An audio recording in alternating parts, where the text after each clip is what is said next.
오늘 읽으신 말씀에 보시면 예수님께서 특별히 서기관과 바리새인들을 향하여 엄중하게 질책하고 계시는 말씀이 나와 있습니다. 어쩌면 참 예수님답지 않으신 모습입니다. 예수님은 죄인들을 향해서도 언제나 너그럽게 용서해 주시고 사람들의 손가락질 받는 그런 흉악한 죄인이라 할지라도 회개할 수 있는 기회를 주시면서 넉넉한 마음으로 품어주시는 예수님이셨는데, 유난히 이 서기관과 바리새인들을 향해서는 가혹하리만큼 오늘 말씀을 쭉 읽어보시면요, 제가 보니까 7번 정도 나오는 것 같아요.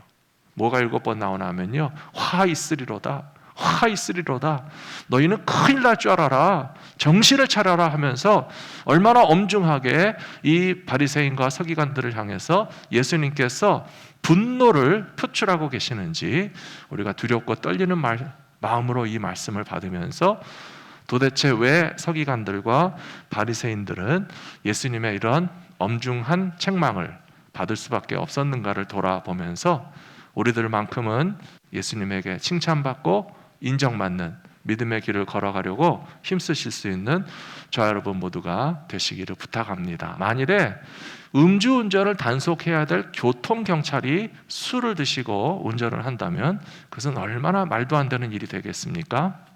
서기관과 바리새인들의 행위가 바로 그렇다는 것입니다.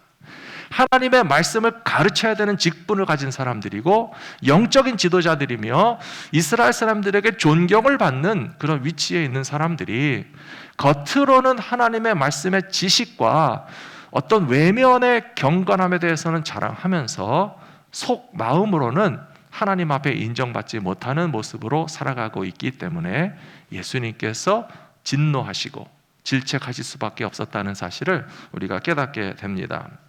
그러므로 오늘 말씀 첫 번째로 보실 때 바리새인과 서기관들의 잘못된 신앙의 특징이 있다면 한마디로 요약할 수 있는 것이 바로 껍데기 신앙이었고요, 그 껍데기뿐인 가짜 신앙의 근원에는 교만이 있고 이기심이 있다라고 하는 사실을 기억하면서 예수님 앞에 칭찬받는 믿음을 가지기 위해서는 우리들도 가진 교만을 내려놓고 우리들도 가진 나의 이익만 생각하는 그 욕심을 버리면서 주님의 말씀을 따라가는 것이 반드시 필요하다는 것을 깨닫게 됩니다.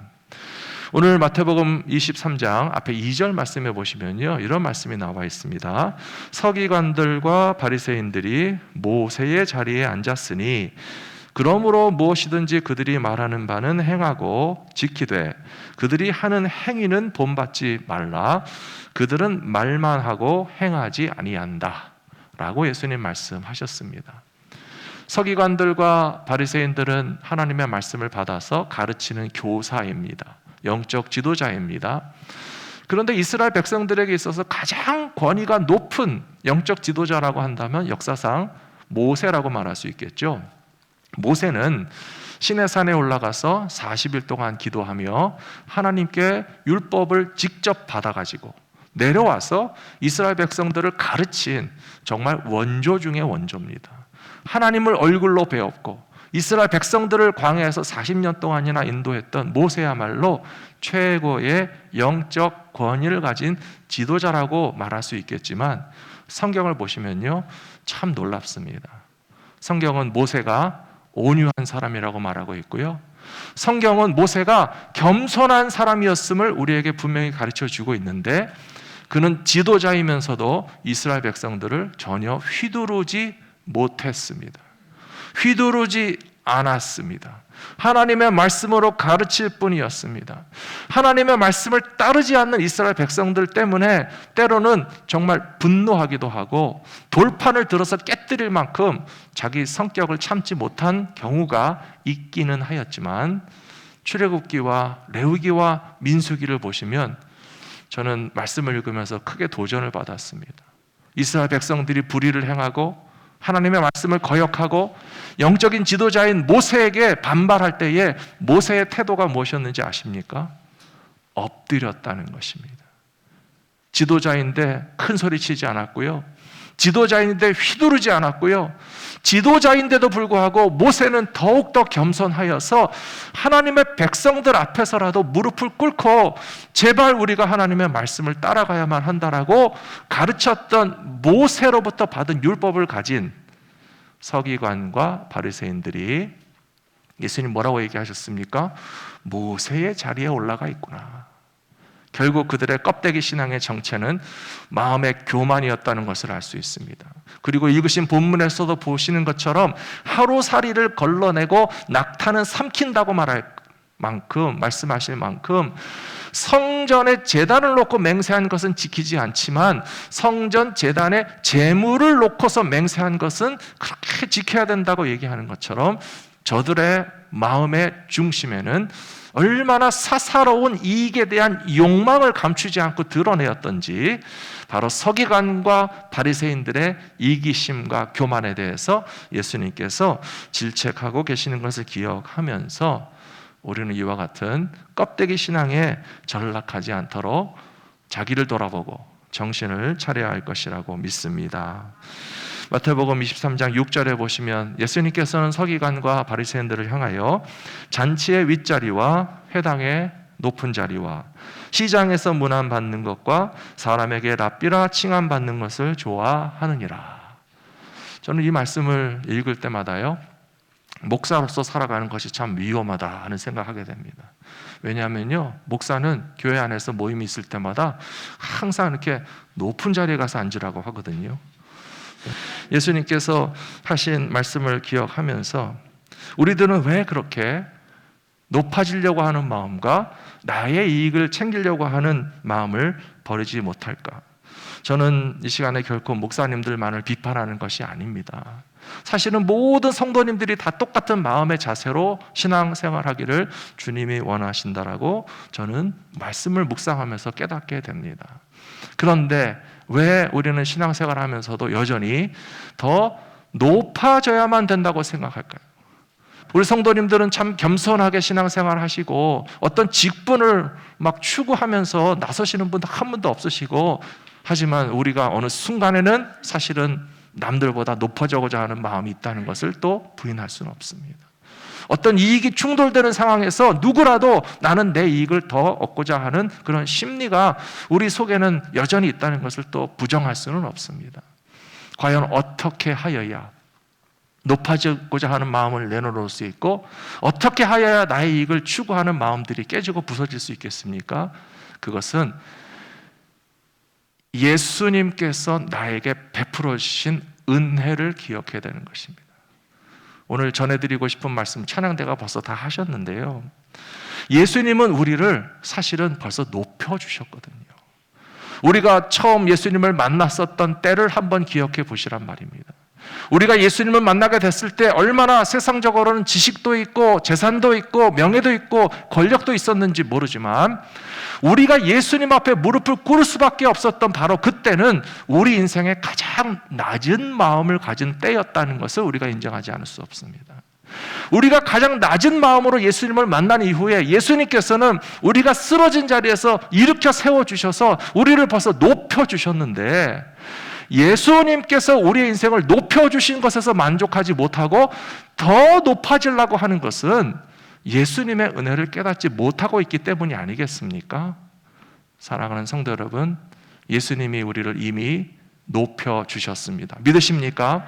그렇다면 우리는 더 높아져야 될 필요가 전혀 없다는 사실을 깨닫고 살아가시는 하나님의 백성들이 되시기를 부탁합니다. 이기적인 마음과 욕심도 마찬가지입니다. 하나님께서는요, 이미 우리에게 필요한 것들을 항상 채워주시고 공급하여 주십니다. 믿으십니까? 사도 바울이 육체에 질병이 있었습니다.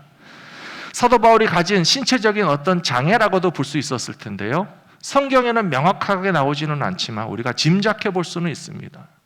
그런데 사도 바울이 하나님 앞에 기도했잖아요. 내 몸에 건강 허락해 주시고 이 질병이 떠나게 해달라고. 왜냐하면 그 질병이 단지 통증과 불편함뿐만 아니라 복음을 증거하는 사역에 있어서 많은 방해가 된다고 생각됐기 때문에 하나님, 복음 전도의 사역을 위해서 나에게 질병이 떠나게 하시고 나에게 건강을 주시옵소서라고 기도했지만, 하나님의 응답은 무엇이었습니까? 나의 은혜가 너에게 족하다라고 말씀하셨어요. 사랑하는 성도 여러분, 우리가 욕심과 이기심을 내려놓을 수 있는 비결은 바로 여기에 있다고 생각합니다. 하나님의 은혜가 이미 나에게 충분합니다 라고 하는 것을 깨닫게 될 때에 허황된 욕심을 버릴 수 있는 알곡의 신앙을 가지게 될 것이라고 믿습니다. 이 시간 우리 사도 바울과 같은 고백을 한번 같이 했으면 좋겠습니다. 하나님의 은혜가 나에게 충분합니다. 나에게 허락해 주신 하나님의 은혜가 이미 충분함을 고백할 때에 교만과 이기심으로 인하여 껍데기 신자로 나가는 것이 아니라 하나님의 은혜에 감사하면서 살아갈 수 있는 알곡의 신앙을 가지게 될 줄로 믿습니다. 두 번째로 서기관과 바리새인들을 바라보면서 주님이 하신 말씀은요, 저들의 신앙으로는 구원을 받지 못한다라고 이야기하신 것입니다. 게다가 남의 구원까지도 방해하고 있기 때문에 예수님께서 분노하셨다는 사실을 우리가 알 필요가 있겠습니다. 마태복음 23장 13절에 보시면 화 있을진저 외식하는 서기관들과 바리새인들이여 너희는 천국문을 사람들 앞에서 닫고 너희도 들어가지 않고 들어가려고 하는 자도 들어가지 못하게 하는도다. 예수님 말씀하셨습니다. 천국문을 닫아놓고 들어가지 않는 사람들 구원받을 수 있습니까? 없습니까? 구원받지 못하겠죠. 그런데 자신들만 천국문에 들어가지 않을 뿐만 아니라 다른 사람들도 들어가지 못하게 막고 있으니까 이 서기관과 바리새인들은 남의 구원까지도 방해하는 인물들이기 때문에 예수님께서 진노하실 수밖에 없었다는 것입니다. 사랑하는 성도 여러분, 예수님이 다시 오시면 반드시 알곡과 쭉정이를 구별하시겠다고 하신 말씀을 잊지 말고 기억하시기 바랍니다. 주님이 다시 오시면 양들은 오른편에 염소는 왼편에 있게 하시고 반드시 쫙 갈라놓게 하셨다고 성경은 분명히 이야기하고 있습니다. 저는 주님 다시 오시는 날의 마지막 심판날을 두려워하는 마음과 기대하는 마음을 동시에 가지고 있습니다. 여러분들도 마찬가지십니까? 예수님 다시 오시는 날을 두려워하는 마음으로 또한 기대하는 마음으로 기다리시기 바랍니다.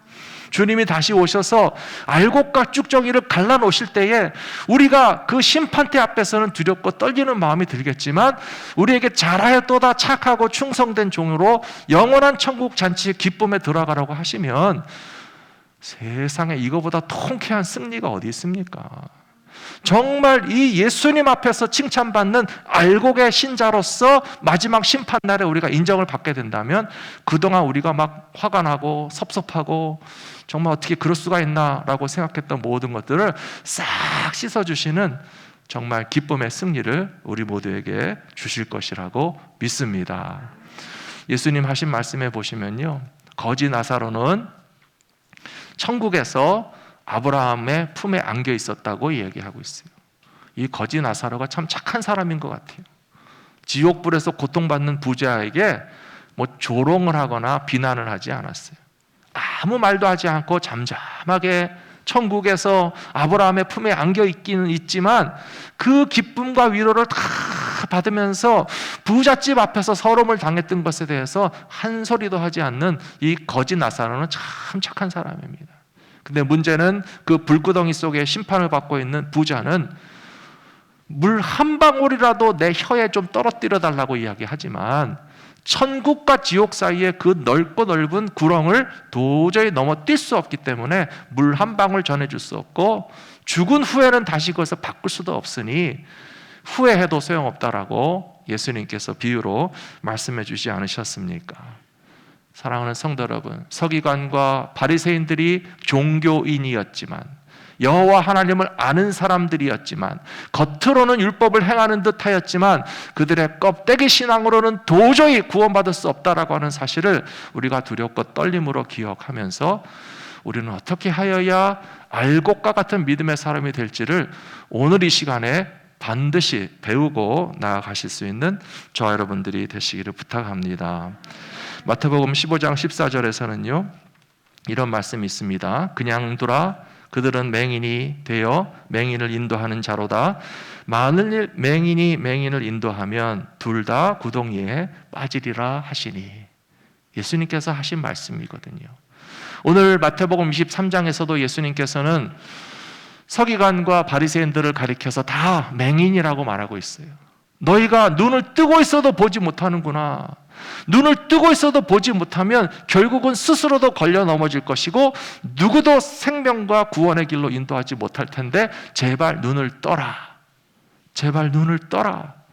말씀의 진리 앞에 눈을 뜨고 예수 그리스도만이 우리의 구원과 생명이신 것을 바라볼 수 있는 눈이 떠지기를 바라는 마음에서 서기관과 바리새인들에게 대해서는 아직도 맹인이다라고 말씀하신 것을 기억하시면서 이 시간 저와 여러분들은 우리의 구원의 주님이 되시는 예수님을 볼 수 있는 눈이 반드시 떠지시게 되기를 축복합니다. 여리고성에 예수님께서 들어가실 때에 그 성에 두 맹인이 있었다고 그러잖아요. 실제적으로 앞을 볼 수 없는 맹인이라서 예수님이 들어오신다는 소문만을 듣고 부르짖었다고 하지 않습니까? 다윗의 자손 예수여 우리를 불쌍히 여기소서 부르짖으면서 예수님이 다가오셨을 때 예수님이 그들에게 물으셨어요. 무엇을 하여 주기를 원하느냐? 제가 몇 주 전에 말씀드려서 아마 기억하시죠? 우리는 뭐라고 대답해야 됩니까? 그렇죠. 주여 보기를 원하나이다. 누구를 보기를 원하셔야 됩니까? 예수님을 보기를 원하셔야 돼요. 단지 시력이 회복되는 것을 의미하지 않습니다. 사랑하는 성도 여러분, 여러분들은 예수님을 보시는 눈이 지금 떠져 있습니까? 믿음의 눈으로 예수님을 바라보고 계십니까? 예수님을 닮아가기 원하십니까?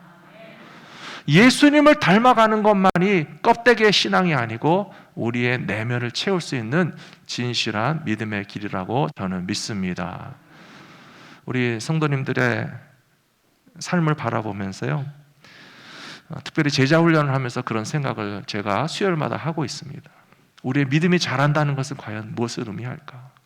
우리가 프로그램을 더 많이 하고 무슨 제자 훈련 단계를 밟아서 수료를 하고 졸업장을 따고 레코드를 남기는 것이 과연 믿음의 성장인가? 그것이 아니고요, 예수님을 바라보는 우리의 믿음의 눈이 열려져서 정말 주님과 동행하면서 주님을 따라가는 진실한 신앙의 삶이 점점 커지는 것이 진정한 제자 훈련이고 믿음 성장의 길이라는 것을 생각하면서 오늘도 예수님께서 서기관과 바리새인들에게는 맹인이라고 하셨는데 적어도 우리 갈보리 믿음교회 모든 성도님들만큼은 영적인 맹인 상태에 머물러 있지 않으시고 예수님을 바라볼 수 있는 눈이 활짝 열려질 수 있는 믿음의 길로 함께 나아가시게 되기를 부탁드립니다. 세 번째로 예수님께서는 신앙의 위선이 아닌 내면의 진실함과 언행 일치의 삶을 요구하고 계신다는 사실입니다. 마태복음 23장 23절에 보시면 화 있을진저 외식하는 서기관들과 바리새인들이여 너희가 박하와 회향과 근체의 11조는 들이되 율법에 더 중한 바 정의와 긍휼과 믿음은 버렸도다. 그러나 이것도 행하고 저것도 버리지 말아야 할지니라. 예수님께서 이렇게 말씀하셨습니다. 외면적인 신앙의 행위 굉장히 중요합니다. 이렇게 예배당에 오셔서 예배에 참여하시고 교회 봉사도 하시고 또 헌금도 드리시고 이 모든 것들이 외면적인 신앙의 행위로서 주님께서 율법대로 실천하는 것에 대해서 분명히 칭찬해 주시고 인정해 주셨습니다. 그런데 다시 23절 말씀 보여주십시오. 무엇이 빠졌는가 하면 율법으로 봤을 때 더 중요한 정의와 긍휼과 믿음을 서기관과 바리새인들 속에서 예수님께서 찾아도 찾을 수가 없는 거예요.